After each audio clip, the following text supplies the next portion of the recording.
बहुत ही इंपॉर्टेंट, बहुत ही ज़्यादा ज़रूरी है। देखिए, आज का लेक्चर है एग्रीकल्चर, जो कि यूपीएससी प्रीलिम्स के लिए और मेंस के लिए, दोनों के लिए बहुत ही ज़्यादा यूज़फुल है। अगर प्रीलिम्स की बात करें तो हर साल 3 से 4 क्वेश्चन या तो स्कीम से आएगा, या तो जनरल क्वेश्चन आएगा, ज्योग्राफी होगा, एनवायरनमेंट होगा, इकोनॉमिक्स होगा, ये सारा कुछ मिक्स करके होगा, या सिंपल जो टर्म होता है एग्रीकल्चर का, उस सब के बारे में पूछेगा। तो सबसे पहले अप्रोच समझिए कि क्या-क्या आप कवर करेंगे इसमें। तो सबसे पहले हम इसमें लेक्चर को पढ़ने के बाद हम कंप्लीट जितना भी पीवाईक्यू आ चुका है, वो सब हम कवर करेंगे। उसके बाद पीवाईक्यू एनालिसिस को ध्यान में रखते हुए ये लेक्चर कवर किया जा रहा है। अब देखिए, सबसे पहले ज्योग्राफी, एनवायरनमेंट और इकोनॉमिक्स। ज्योग्राफी में जो हम पढ़ेंगे इसमें, वो है क्रॉपिंग पैटर्न। उसके बाद है डिस्ट्रीब्यूशन ऑफ क्रॉप्स, क्रॉप्स का डिस्ट्रीब्यूशन क्या है, वो सब। उसके बाद अगर एनवायरनमेंट में जाते हैं तो हम सॉइल के बारे में पढ़ेंगे, जैसे हो गया सॉइल का फैक्टर, कंपोनेंट्स, सॉइल का टाइप जैसे कि alluvial soil, black soil, arid soil, mountainous soil, ये सब क्या है, इस सब में ये सब कवर हो जाएगा। इसके बाद जो जो सॉइल में इशूज है, जैसे कि हमारे इंडिया में बहुत सारे सॉइल में इशूज है, क्योंकि हमारे सॉइल में न्यूट्रिएंट्स बहुत कम अवेलेबल है, नाइट्रोजन की कमी है, फास्फोरस की कमी है, तो इन सब के बारे में इसमें बात होगा।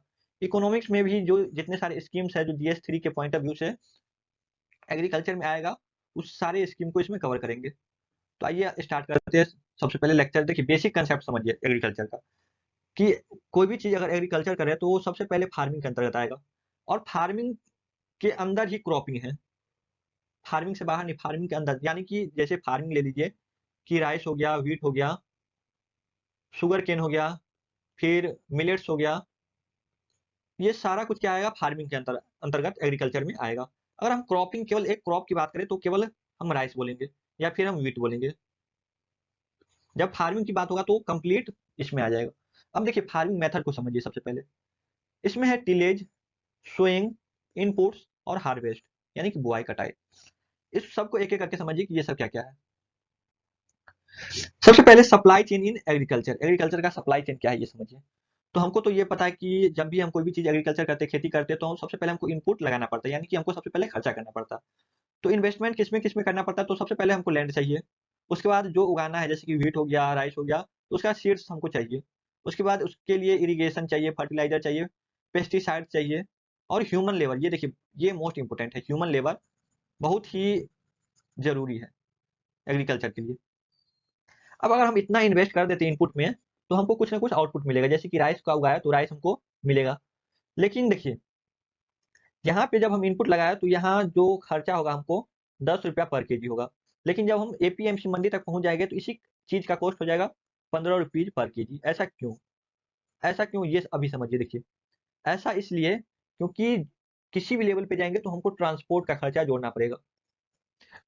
जैसे कि ये खेत है, खेत से आउटपुट कहाँ जाएगा, घर में, उसके लिए भी ट्रांसपोर्ट का खर्चा हमको जोड़ना पड़ेगा।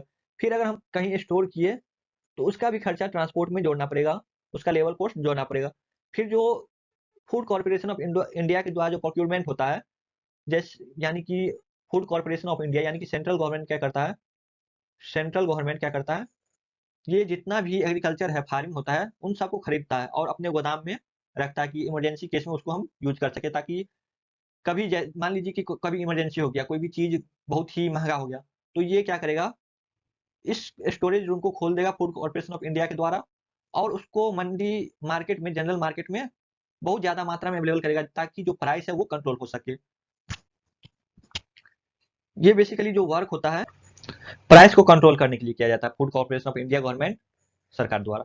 अब देखिए, सरकार एक प्रोजेक्ट चला रहा है, बेसिकली वो पॉलिसी है। पॉलिसी का नाम क्या है, नेशनल लॉजिस्टिक पॉलिसी। यहाँ पे मैं लिख दे रहा हूँ, नेशनल लॉजिस्टिक पॉलिसी। देखिए, ये नेशनल लॉजिस्टिक पॉलिसी क्या है ये समझिए। देखिए, जितने जो ये जो ट्रांसपोर्ट का खर्चा है, ये ट्रांसपोर्ट का खर्चा, ये ट्रांसपोर्ट का खर्चा, ये ट्रांसपोर्ट का खर्चा, इन सबको कंट्रोल करने की पॉलिसी बनाया जा रहा है, ताकि ये जो खर्चा है इसको कंट्रोल किया जाए सरकार द्वारा, और कम से कम खर्चा में ये एपीएमसी मंडी तक पहुंचाया जाए। अब देखिए, उसके बाद आउटपुट में हार्वेस्ट, यानी कि कटाई बुआई के बाद हमको कुछ आउटपुट मिला। उसके बाद ट्रांसपोर्ट खर्चा, कहीं स्टोरेज हुआ, प्रोक्योरमेंट हुआ फूड कॉर्पोरेशन ऑफ इंडिया के द्वारा, फिर फाइनली कि ये क्या होगा, मार्केट में जाके सेलिंग होगा, एपीएमसी मंडी में, जो आम लोग, यानी कि जो जनरल लोग हैं, वो वहां जाके खरीद सके मार्केट में। उसको बोला जाता है एपीएमसी मंडी। अब देखिए, फार्मिंग का टाइप्स देखिए क्या है। एक है इंटेंसिव फार्मिंग, एक है एक्सटेंसिव फार्मिंग, एक है मिक्स्ड फार्मिंग, और एक है ड्राई लैंड फार्मिंग, इन सबको एक-एक करके समझिए। सबसे पहले अगर इंटेंसिव फार्मिंग की बात कीजिएगा तो यहाँ पे पॉपुलेशन बहुत ज़्यादा है। पॉपुलेशन बहुत ज़्यादा हाई है, जैसे कि एशिया हो गया, यूरोप हो गया। तो यहाँ पे क्या है, पॉपुलेशन ज़्यादा है और लैंड कम है। लैंड क्या है, कम है। तो हमको इनपुट जो है वो ज़्यादा डालना पड़ेगा। कम लैंड में ज़्यादा से ज़्यादा हमको इनपुट डालना पड़ेगा ताकि जो आउटपुट है वो भी अच्छा है, आउटपुट भी अच्छा है। उसके बाद है एक्सटेंसिव फार्मिंग, यानी कि एक्सटेंसिव फार्मिंग में ऐसा जगह किया जाता है जहाँ पे लेस पॉपुलेशन हो। जैसे कि ऑस्ट्रेलिया के पास लैंड बहुत है लेकिन वहाँ पे पॉपुलेशन ही बहुत कम है। तो वहाँ पे ज़्यादा इनपुट डालने की ज़रूरत नहीं पड़ेगा क्योंकि वहाँ पे लैंड बहुत ज़्यादा है। जैसे कि रेंचिंग हो गया या शिफ्टिंग कल्टीवेशन हो गया, इस तरह का फार्मिंग को बोला जाता है एक्सटेंसिव फार्मिंग। अब इंडिया में कौन-सा फार्मिंग होता है, ये तो कहीं बात ही नहीं हुआ। तो इंडिया में ये दोनों को फॉलो किया जाता है। ये मिक्स्ड है, ये है बेसिकली इंडिया दोनों को फॉलो किया जाता है। बेसिकली इंडिया में मिक्स्ड फार्मिंग का चलिए बोला, क्योंकि मिक्स्ड फार्मिंग क्या होता है, एग्रीकल्चर भी होता है, एग्रीकल्चर के बाद पोल्ट्री भी होता है, डेयरी भी होता है, बी कीपिंग भी होता है। जैसे मान लीजिए कि ये हमारे पास लैंड है, इतना लैंड में क्या हुआ, एग्रीकल्चर कर लिया, इतना में जानवर को यानी कि गाय, भैंस, बकरी इस सबको पाल लिया। फिर यहाँ पे मुर्गा, मछली जो है उस सबको पाल लिया। तो हमारे पास मिक्स्ड फार्मिंग इस तरह का होता है ज़्यादातर। इसका जो रिटर्न है वो बहुत ज़्यादा है। अब देखिए ड्राई लैंड फार्मिंग कब होगा? ड्राई लैंड फार्मिंग ऐसा जगह पे होगा जहाँ पे सूखा पड़ता हो। जैसे कि हमारे इंडिया में जो वेस्टर्न वाला रीजन है, ये वाला, इस एरिया में जब आप जाइएगा तो यहाँ पे बारिश बहुत कम होता है। तो इस एरिया में ड्राई लैंड फार्मिंग किया जाता है, यानी कि लेस रेनफॉल एरिया। वहाँ पे होता है मिलेट्स होता है, जैसे कि चाय पत्ती का खेती होता है, तो वो ऐसा ही मिलेट्स, दाल वगैरह ऐसा इसमें किया जाता है। अब देखिए फार्मिंग मेथड को समझिए। फार्मिंग मेथड क्या है? सबसे पहले टिलेज क्या है? टिलेज यानी कि खुदाई, जिसको आम भाषा में जुताई बोलते हैं, कि खेत को जोतना उसी को बोलते हैं टिलेज। आप खोदाई लिख लीजिए, खोदाई। अब देखिए इसको क्या कहता है, डिस्टर्बिंग ऑफ सॉइल, यानी कि ये हमारा सॉइल है। इसको क्या किया जाता है, इसको जमीन से उखाड़ा जाता है ताकि इसमें जो बीज है वो रख सके और ये बीज क्या हो, ग्रो हो। तो बेसिकली सॉइल जो है इसको डिस्टर्ब किया जाता है। तो डिस्टर्बिंग ऑफ सॉइल यानी कि टिलेज। अब देखिए इसका दो कंसेप्ट आता है, एक पॉजिटिव और एक निगेटिव। पॉजिटिव में देखिए वीड्स का रिमूवल है, यानी कि कोई घास फूस हो गया, कोई हरा पौधा हो गया, तो उसको न्यूट्रिएंट चाहिए। लेकिन न्यूट्रिएंट तो हमारे सॉइल में बहुत ही कम मात्रा में अवेलेबल है, जितना हमको खेती के लिए, जैसे कि राइस हो गया, व्हीट हो गया, उस सब के लिए ज़रूरत है। तो उसको रिमूवल करने के लिए, पेस्ट रिमूवल यानी कि कीड़ा-मकोड़ा को मारने के लिए, इन सब के लिए ये तो बहुत ज़्यादा यूज़फुल है। लेकिन जब हम इसका उसके बाद जब देखते हैं कि इसका नेगेटिव आउटकम, तो ये ग्रीन हाउस गैस बहुत ज़्यादा रिलीज़ करता है। ग्रीन हाउस गैस क्यों रिलीज़ करता है? जब डीप टिलेज कर दिया जाता है इसी को, यानी कि अंदर तक, तो जितने भी ये इसमें जो डेड एनिमल है, डेड पदार्थ है, इन सबको उखाड़ दिया जाता है और आउटकम क्या आता है इससे? इससे निकल के आता है, कम्स आउट CO2। CO2 का इमिशन होने लगता है। अब देखिए इसका ड्रॉबैक देखिए, एक तो हो गया कि ग्रीन हाउस गैस रिलीज़ होता है, ये ड्रॉबैक हो गया। इसको जो टिलेज जो है, इसको करने से सॉइल का फर्टिलिटी भी कम होता है। सॉइल का फर्टिलिटी में बहुत ज़्यादा इफ़ेक्ट करता है। ह्यूमस भी बहुत कम कर देता है ये टिलेज से। अब देखिए एडवांटेज तो समझ लीजिए, वीड्स का रिमूवल हो गया, पेस्ट्स का रिमूवल हो गया, तो ये एडवांटेज हो गया, ये डिसएडवांटेज हो गया। अब देखिए इफ डीप टिलेज, अभी हम बात की कि अगर हम टिलेज जो है इसको अगर हम डीप तक कर दिए, तो इससे क्या होगा, CO2 का इमिशन होगा, यानी कि ग्रीन हाउस गैस आने लगा, comes out CO2 and green house gas. अब इसका सॉल्यूशन क्या है कि डीप टिलेज ना किया जाए तो किया जाए जिससे हमारा आउटकम भी अच्छा हो और हमारे एनवायरनमेंट को भी डैमेज ना हो। तो इसके लिए जीरो टिलेज। जीरो टिलेज को बोला जाता है कंजर्वेशन टिलेज। ये याद रखिएगा, ये है सस्टेनेबल यूज, सस्टेनेबल यूजेज।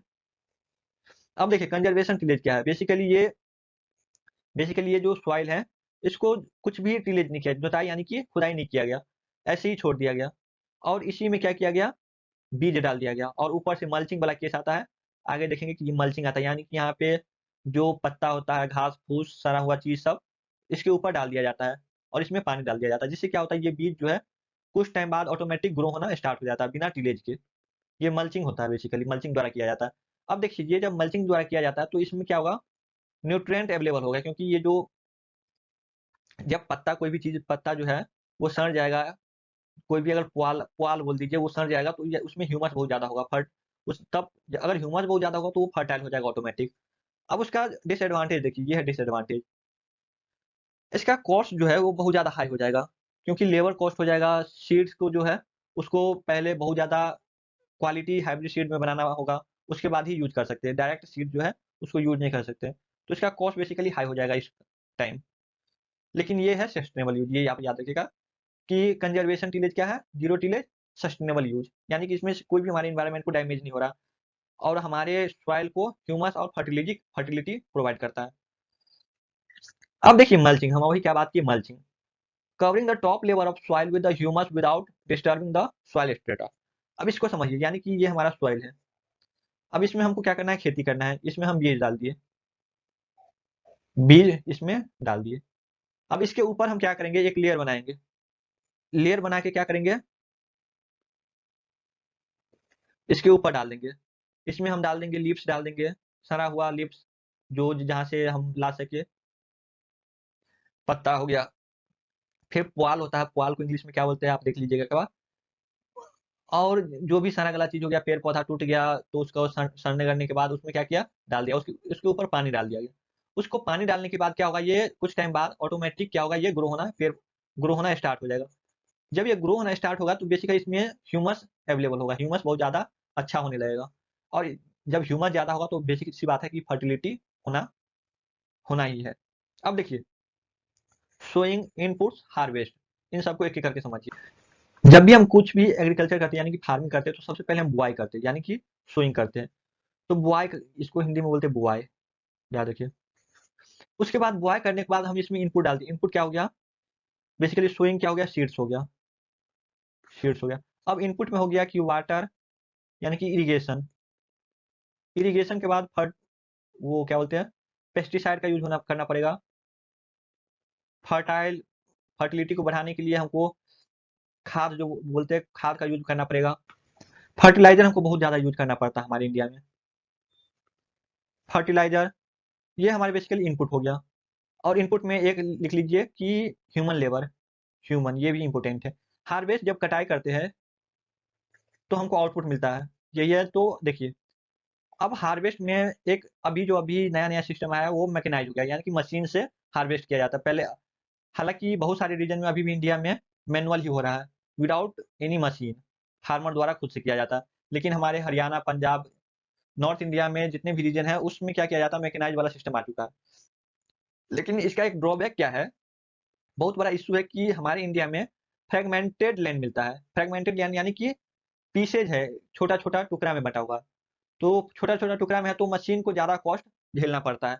अगर लार्ज एरिया मिल जाए तो उसी को जोतने के लिए, उसी को खुदाई करने के लिए, टिलेज करने के लिए कम खर्चा में हो जाएगा। लेकिन अगर छोटा छोटा बटा है तो उसमें मशीन का खर्च ज्यादा हो जाता है। तो ये आप याद रखिएगा, ये हमारे पास बहुत ज्यादा इशू है फ्रेगमेंटेड लैंड का।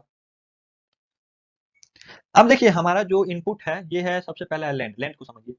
अब इसमें सबसे इंपॉर्टेंट है लैंड, जो है हमारा स्टेट का सब्जेक्ट है, इसको कंकरेंट लिस्ट में नहीं घुसा दीजिएगा, स्टेट का सब्जेक्ट है, आपको कंफ्यूजन हो जाएगा कि जब अमेंडमेंट हुआ था तो लैंड, बेसिकली फॉरेस्ट का पार्ट क्या किया था, कंकरेंट लिस्ट में डाल दिया गया था। लेकिन लैंड जो बेसिकली लैंड, केवल लैंड की जो बात होगा तो ये स्टेट सब्जेक्ट है। अब इशू क्या था लैंड में, कि फ्रेगमेंटेड लैंड है हमारे पास इंडिया में, छोटा छोटा टुकड़ा में बटा हुआ है, जिससे हमारा जो मशीन का कॉस्ट है वो हाई हो जाता है। अगर फ्रेगमेंटेड लैंड नहीं हो, बहुत बड़ा एरिया अगर कवर करे, एरिया ज्यादा हो, तो उसका जो इनपुट कॉस्ट है वो भी कम होगा। सेकेंड नंबर पे है सीड्स। सीड्स जो है, अगर हमको यील्ड ज्यादा लाना है, यानी कि रिटर्न जो है, आउटपुट अगर ज्यादा लाना है, तो ये मेथड दिया गया है, high yield variety seeds, GM crops, hybrid seeds. इन सीड्स सबका यूज करके हम क्या करते हैं, यील्ड जो है वो बढ़ा सकते हैं, यानी कि आउटपुट जो है वो बढ़ा सकते हैं, इंक्रीज कर सकते हैं। अब एक एक करके समझिए क्या क्या है ये। सबसे पहले जीएम क्रॉप्स को समझिए, जेनेटिक मॉडिफाइड क्रॉप्स। बेसिकली ये जो है, इसके जीन में मॉडिफिकेशन किया जाता है सबसे पहले, ताकि हमारा जो आउटपुट है वो ज्यादा से ज्यादा हो सके। तो मॉडिफिकेशन इन जीन्स, इसको बोला जाता है जेनेटिक इंजीनियरिंग मॉडिफिकेशन, क्योंकि इसके जीन में बेसिकली जो इसका जो ओरिजिनल ऑर्गन्स है, इसका जो ओरिजिनल ऑर्गन्स है उसको डाइवर्ट करके जीन को क्या किया जाता है, चेंज किया जाता है। तो इससे बना जाता है जीएम क्रॉप। अब इस ये जो हमारे पॉलिटी का पार्ट है, ये इन्वायरमेंटल प्रोटेक्शन एक्ट 1986 के अंतर्गत आता है। ये इंपॉर्टेंट है, मोस्ट इंपॉर्टेंट, ये याद ही रखना चाहिए आपको, ये नहीं भूलिएगा। जीएम क्रॉप जो है वो किसके अंतर आएगा, जेनेटिक इंजीनियर। अब एक कमिटी है देखिए, GEAC, genetic engineering appraisal committee, ये समझिए क्या है। जब भी हमको कोई भी अप्रूवल लेना होगा, कोई भी प्रोसेस करना है, अगर मॉडिफिकेशन करना है कोई भी क्रॉप में, तो ये हमारे पास एक बॉडी है, जेनेटिक इंजीनियरिंग अप्रीजल कमिटी। इस कमिटी के पास पहले जाना होगा और उससे अप्रूवल लेना होगा। उसके बाद भी फाइनल अप्रूवल आपको ministry of environment forest and climate change से लेना होगा। लेकिन ये कब अप्रूवल यहाँ पे कब जाइएगा, जब GEAC genetic engineering appraisal committee जो है ये अपना approval they they, research and development ये करेगा, उसके बाद ये आपको अप्रूवल दे सकता है। उसके बाद आप फिर जाइए ministry of environment forest and climate change के पास, अगर ये अप्रूवल दे देता तो आप कोई भी जीन, कोई भी क्रॉप्स के जीन को आप एडिट कर सकते हैं। अब इसका जीन एडिट करने का इशू क्या है, तो इसका बड़ा इम्पैक्ट है कि ये म्यूटेट हो जाता है। जैसे कि मान लीजिए कि हमारा जो राइस है उसको अभी क्या किया जाता है, कहीं कहीं बेसिकली ये जीन का पार्ट नहीं है, जीएम क्रॉप का पार्ट नहीं है, वो हाइब्रिड सीड का पार्ट है। जब आगे देखेंगे ये कौन चीज है, तो सबसे पहले अभी देखिए, मान लीजिए एग्जांपल लेते हैं, इस राइट में क्या करेंगे, न्यूट्रिएंट्स को बढ़ाने के लिए इसमें आयरन ऐड किया जाएगा, इसके जीन में ही आयरन ऐड किया जा सकता है, जैसे कि इस जीएम क्रॉप्स में ऐड किया जाएगा। तो ये म्यूटेट हो जाता है, बेसिकली इसका इन्वायरमेंट में हार्म इम्पैक्ट भी आ सकता है, जैसे कि पेस्टिसाइड जो है इसका रेसिस्टेंट हो सकता है, उल्टा इम्पैक्ट हो सकता है, बायोसेफ्टी कंसर्न इसमें आ सकता है कि यानी कि कोई जो जानवर है उसको अगर खा लिया तो उसका डाई भी हो सकता है। तो ये बहुत सारा कंसर्न इसमें इशू आ सकता है। उसके बाद अदर रिलेटेड टर्म्स देखिए, बायोसेफ्टी कंसर्न में हम देखिए कार्टेजिना प्रोटोकॉल हम इन्वायरमेंट लेक्चर में पढ़े थे। Basically UNCBD United Nation conference of biodiversity इसका पार्ट है। जब COP5 हुआ था तभी कार्टेजिना प्रोटोकॉल के बारे में बात हुआ था। इसमें बात क्या हुआ था, basically LMO living modified organism, इसमें क्या किया जाता है, इसके जीन में परिवर्तित किया जाता है। तो जीन में परिवर्तन किया जाएगा तो सबसे पहले अप्रूवल आपको लेना होगा, अप्रूवल लेना पड़ेगा। ये बात मेंशन है कार्टेजिना प्रोटोकॉल यूएनसीबीडी जब COP5 हुआ था तब, कि आप अगर कोई भी लिविंग में, नॉन लिविंग की नहीं बात हो रहा, लिविंग की बात हो रहा, लिविंग मॉडिफिकेशन ऑर्गेनिज्म में आप कोई भी जीन में आपको एडिट करना है तो आपको ये जितना रूल है ये फॉलो करना होगा। अब इंडिया में क्या देखिए, अगर कोई भी जीन आपको एडिट करते हैं तो आपको इंटेलेक्चुअल प्रॉपर्टी राइट भी मिलेगा, जैसे कि दवा से मिलता है वैसे इसमें भी मिलता है, लेकिन ये नहीं मिलना चाहिए। क्यों नहीं मिलना चाहिए, देखिए इन्वायरमेंट में हम पढ़े थे COP10, इसका देखिए COP10 हम पढ़े थे, COP10 में क्या था, Nagoya protocol. Nagoya protocol Nagoya protocol में बेसिकली बात हुआ था इक्विटेबल शेयरिंग ऑफ बेनिफिट। तो मान लीजिए कि अगर आईपीआई इंटेलेक्चुअल प्रॉपर्टी राइट लगा देते हैं तो इस जीन में कोई भी कुछ बदलाव नहीं कर सकता, तो यानी कि आप नागोया प्रोटोकॉल का उल्लंघन कर रहे हैं, क्योंकि इसको आप बाइंड कर रहे हैं दूसरी जगह, इसका जानकारी आप नहीं फैलाना चाह रहे हैं जब ये इंटेलेक्चुअल प्रॉपर्टी राइट आप दे दे रहे हैं। तो ये नागोया प्रोटोकॉल का खिलाफ है, COP10 के अंतर्गत आता है ये। इसमें बात क्या होता है, इक्विटेबल शेयरिंग ऑफ बेनिफिट।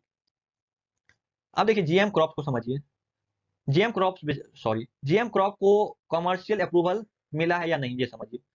तो बीटी कॉटन जो है इसको मिल चुका है, जीएम मस्टर्ड है इसको नहीं मिला है, ये आप याद रखिए, केवल हमारे इंडिया में बीटी कॉटन को मिला है। बीटी कॉटन में बेसिकली एक पेस्ट है, कीड़ा था बॉल वार्म करके उसको बेसिकुलस थूरिंजेनेसिस ये बैक्टीरिया क्या किया था उसमें इंसर्ट किया था, और ये केवल इंडिया में है। ऐसा नहीं है कि आप कहीं भी इसका कमर्शियल यूज कर सकते, केवल इंडिया में इसका कमर्शियल यूज कर सकते हैं। तो बीटी कॉटन आप केवल एक याद रखिए, उसके बाद कुछ भी नहीं है जिसका कमर्शियल आप यूज कर सकते हैं। अब एक है हाइब्रिड सीड, इसको समझिए। हाइब्रिड सीड बेसिकली क्या होता है, ऐसा सीड्स होता है जो, अब देखिए आपको कंफ्यूजन हो सकता है कि हाइब्रिड सीड जो है ये जीन, इसके भी जीन में मॉडिफिकेशन किया जाता है जैसे कि जीएम क्रॉप्स में किया गया था, लेकिन ऐसा नहीं है। हाइब्रिड सीड में इंट्रा स्पीशीज यानी कि 2-3 स्पीशीज का वर्क देखेगा और उसको मिक्स करेगा, 2-3 स्पीशीज का वर्क मिक्स करेगा, उसका फिनोमिना मिक्स करेगा, उसके पैटर्न में क्या करेगा, कुछ ना कुछ बदलाव करके उसको यूज किया जाएगा, हाइब्रिड सीड बनाया जाएगा। जैसे क्रॉस पोलिनेशन हो गया, ये कंसेप्ट हो गया क्रॉस पोलिनेशन का, इंट्रा स्पीशीज का। ये जीएम जी इसके जीन में एडिट नहीं किया जा सकता हाइब्रिड सीड में, ये आप याद रखिएगा, जीन इसके जीन में बदलाव नहीं किया जाएगा। अब दो टर्म है, फूड फोर्टिफिकेशन और बायो फोर्टिफिकेशन, इसको समझिए। हमारे इंडिया में माल न्यूट्रिशन का बहुत ज्यादा प्रॉब्लम है, तो माल न्यूट्रिशन को कम करने के लिए ये कंसेप्ट चलाया गया, फूड फोर्टिफिकेशन और बायो फोर्टिफिकेशन, इसको समझिए। फूड फोर्टिफिकेशन में क्या किया जाएगा, एडिशनल ऐड किया जाएगा न्यूट्रिएंट्स को, जैसे कि राइस हो गया तो राइस में क्या होगा, आयरन ऐड किया जाएगा ताकि हमारे बच्चे को आयरन की कमी ना हो, क्योंकि इंडिया में आयरन की बच्चों सब में आयरन की बहुत कमी पाया जाता है जिससे डेड हो जाता है। तो इसमें आयरन, लेकिन ये कैसे किया जाएगा, एक्सटर्नली एक्सटर्नली। अब बायो फोर्टिफिकेशन में ये जब ऐड किया जाएगा, जैसे कि राइस में अगर आयरन ऐड किया है, आयरन ऐड करना जाएगा तो ये इंटरनली इसके सीड्स में ही बदलाव कर देगा, इसको इंटरनली यानी कि टेक्नोलॉजी द्वारा इसके इंटरनल में ही बदलाव, इसके सीड्स में ही बदलाव कर दिया जाएगा। लेकिन ये जब होगा फूड फोर्टिफिकेशन तो बाहर से ऐड किया जाएगा, इसमें बेसिकली कोटिंग किया जाएगा आयरन को और तब इसमें बदलाव किया जाएगा, लेकिन फोर्टिफिकेशन में इसमें सीड्स में ही बदलाव किया जाएगा। तो एक चीज लिख लीजिए कि ये जो है ये है पोस्ट प्रोडक्शन प्रोसेस, जबकि ये क्या है, प्री प्रोडक्शन प्रोसेस। दोनों में क्या किया जाता है, न्यूट्रिएंट ऐड किया जाता है ताकि हमारा जो डाइट है वो बैलेंस हो सके, बैलेंस डाइट हो सके हमारे इंडिया में। और सेकंड जो इसका जो एडवांटेज है कि हिडन हंगर को बचाया जाए। हिडन हंगर यानी कि उसको कम पेट पूरा नहीं भरता है, तो इतना इसमें ऐड कर दिया जाता है न्यूट्रिएंट्स कि हिडन हंगर का प्रॉब्लम ना हो, हिडन हंगर